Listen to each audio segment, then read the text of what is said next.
So a lot of the problems is, we're that of what we grew up with, right? Nobody teaches us finance. Nobody teaches us even how to balance a checkbook or write a check, or how to be mindful of your money or have your money work for you. It's all go to school, get good grades, get a good job so you can have a retirement, right? And we all know that's the end of it now. But even during that process, even if you went that route, right, you're say a 35% tax bracket, you can reduce that by having a side business, right? Even like you guys are launching your TBT business, now you have write-offs, and you can write that business off while you build it, right? You have so many years that you can write off and be in the negative before you have to start showing a profit. But W-2, you trade time for money, and at that point your income's capped. You make this much, there's only so much money you can make at this job, there's only so much time in the day. And that's a soul killer, because you go to work, there's nothing to look forward to besides your paycheck. And we usually spend it all, As a TBT license owner, there's, not only can you earn thousands a day, depending on how fast and efficient you are, and we're here to help you become more efficient. Because there's a potential chart in here of what you can do per day. Travis is probably one of the fastest that I've seen work, which has kind of been a crutch in training others because it's not so duplicatable, right? I don't work at that speed, but even I'm on the slower side, and I can still make a lot of money in a day, right? More than I can make at any job. But also as a TBT licensee, we're trying to create where you could send jobs to other TBT locations and get a 10% commission, right? You just did all the marketing for that person. You brought the job into the door. For that person, 10% is nothing. They can't acquire that client for 10%.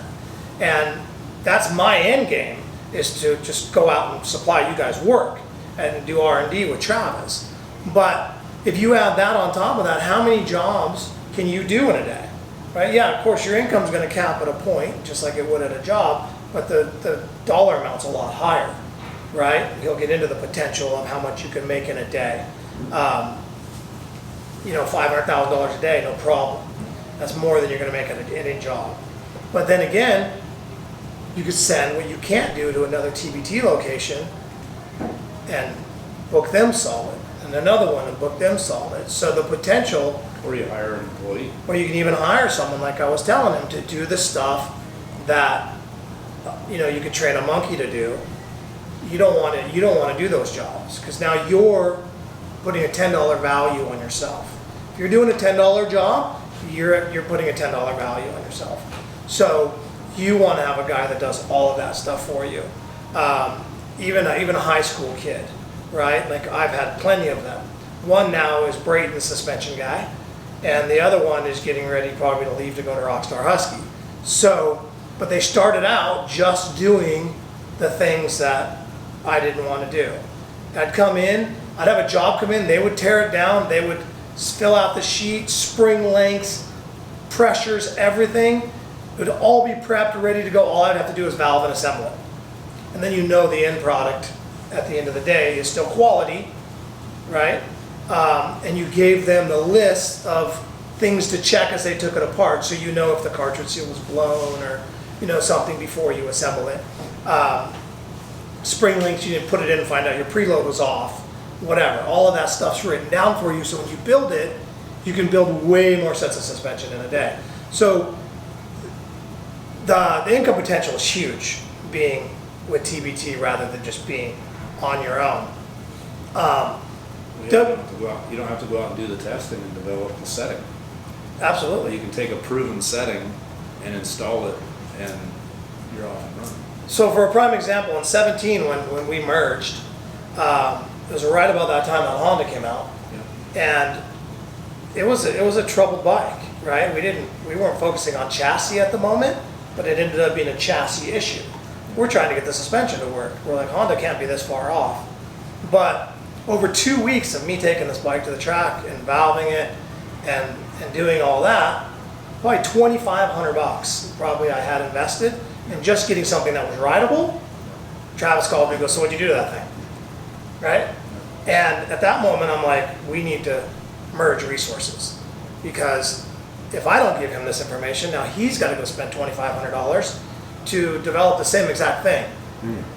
But the key to that is it may cost me $2,500, but you know how many of those I did personally that year? 3. Yeah, it's pretty tough to. So the return on that investment was terrible. And being part of TBT, we don't have that. Corporate takes, well, technologies takes all of that, creates it, generates it, spends the money to get it. All you guys have to do is send an email and a licensing fee, right? So that's why it's so great. If we would have had that, you know, I would jump on board with that a long time ago. If somebody had what we have available back when I was doing it, I'd have jumped on board. We had to create it. Well, there was pro action. But, so, I mean, but it has to work, right? That's the thing. That's why we're not race tech centers. That's why we're not pro action centers. You know, we're TBT because we've ridden this stuff and we know it works. Well, and that's the thing that's great too about all of the TBT is everybody that owns a TBT license right now either currently still races or raced, or at least can ride a motorcycle pretty darn good. Correct. Which is a huge value because, you know, Gil will take a bike out and ride it with a setting and give us feedback. You can ride it, I can ride it. Yeah, and Gil's not the end all be all. He'd be like, it's good. And then we ride it and we go, okay, it's good for this demographic, but not for this one. And we can make changes. And then now we have different specs, multiple specs for that one bike. Right. Or you send it to Kauai and it's still too stiff. And it's, Correct. it's very, Like very- for instance, it's Travis's, very area to area. It truly Yeah. is. what Travis likes out of his Yamaha, I like a little bit different. Yep. So, but we have both of those options. And to me, it's frustrating when a guy's a suspension guy and doesn't even own a dirt bike. Yep. You know, where are you getting your settings from? You're guessing. You're looking at numbers, and sometimes the numbers don't work. We could tell you by making the Yamaha fork work like the Cowie for a whole day on the dyno and put it on the bike and it's junk. Yep. You know, the numbers aren't always the way to go. But with all of us riding, it's really beneficial. You know, Brian, his suspension guy is a test rider for the magazines. So we even get to And races AMA Pro. yeah, so we get to compare that to some of the stuff that he rides as well, you know, which is beneficial. So just being part of the network is huge. And we're always trying to figure out ways to do more without putting the burden of the price on you guys, right? With outside resources, utilizing other companies, doing different things, strictly with the track side. So that way it's still more beneficial for you guys, you know, because at some point it's going to be, the juice ain't going to be worth the squeeze, right? So we want to make it profitable for everybody and a win-win-win for everyone as well. But I wanted to put this in the book because if you look at it visually, W-2 versus self-employed, sometimes self-employed, you own your job. But if you do it correctly, you can have that freedom. If you have a network like we have, right? If you only had to trade, if you had to do your testing and your track side and to get to the bench and do work and get it out, there's not enough time in the day. So your job owns you at that point, right? There's no freedom there. You're just doing it because you love it. We've been there.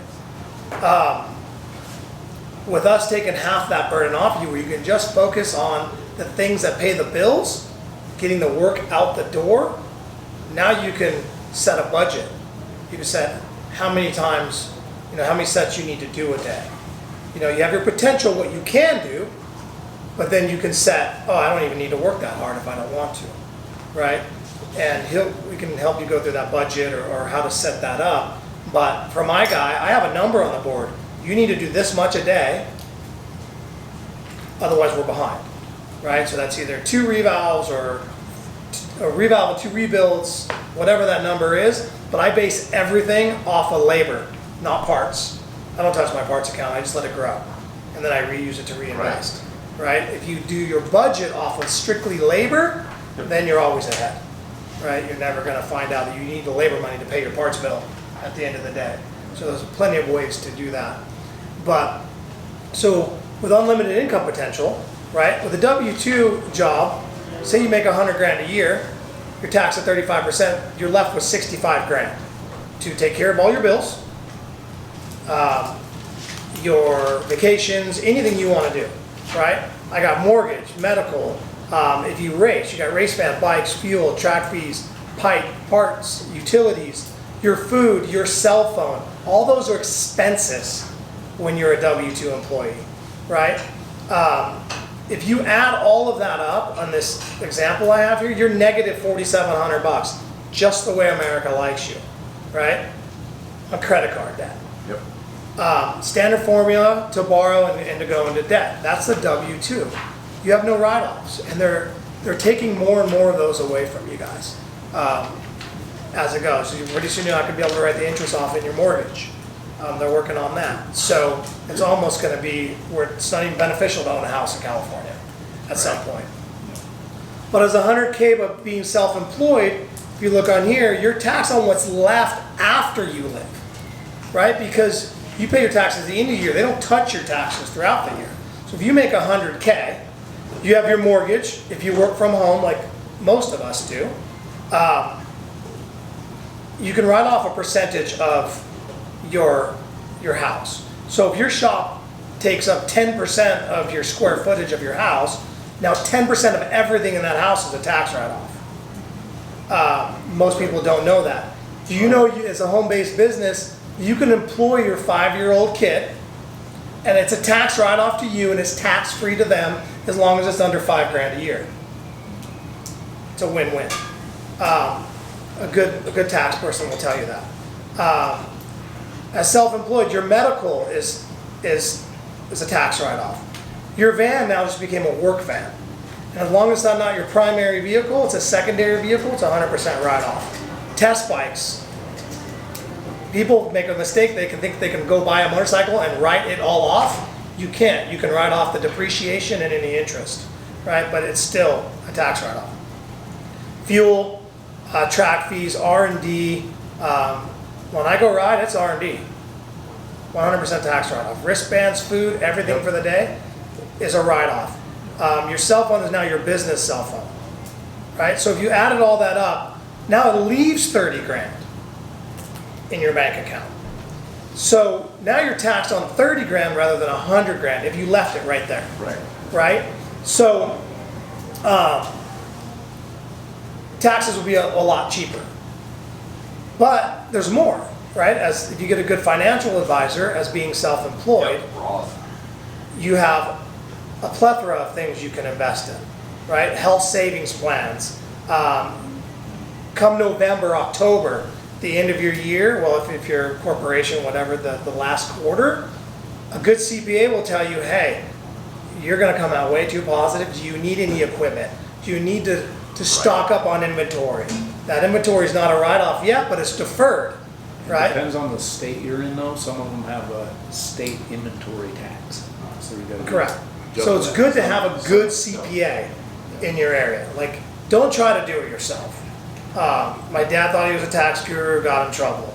I tried to avoid it, because my dad avoided it, got in trouble. So a good CPA, I don't care if he costs you $1,500, if he saves you 10 grand, it's a good investment. Yeah. Travis's CPA is really, really good if you're in California and you need one. He does all stuff all over the place. But he's awesome. Had a conversation with him. He's going to do a bunch of stuff for me too. Is he creative? Yes, he knows how to walk the line. 'Cause you're going to get guys with CPAs that are like, my CPA is great. I don't pay anything and I get money back every year. I'm like, have you ever been audited? No? You're lucky. Yeah. You know, I want someone that says, my CPA, I was audited and I didn't know. That means he did it right. That's exactly My right. CPA is a tax nerd, and you go in his off, like Dave and I are dirt bike nerds. We got valving settings everywhere, and my CPA's got tax books everywhere. And he's like looking through this, that. and he knows the tax code better than the people that wrote it. It's Yeah. crazy. But that's who you need in your corner if you're gonna be successful. You know, everybody's got their strengths and weaknesses. Nobody at this table, I don't think, has got a finance or tax degree. So I'm gonna resource somebody that does. Yeah, so they'll tell you to, you know, we all want to elect that big number in our bank account, but you're going to give, you know, 35, 40% of that to IRS if you keep it in there. So it's best to either defer it till later or, you know, invest it in something else. Well, HSA, I can't encourage people enough to have an HSA. It's a health savings account.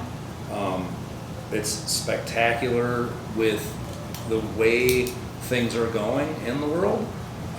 It's a great way to rat hole some money, not have to pay the income tax on it, not have to pay the income tax on it later when you spend it. You can use it for eyes, you can use it for dental, and you can use it for regular health. Anything that involves your body, you can use your health savings account for, whether it's copay with insurance or not insured, or your children, anything involving your family. It's a spectacular way to take $3,500 a year and chunk it aside, and then, you know, who knows what's going to happen with a lot of this stuff that's going on in the world. Correct. Long time will tell.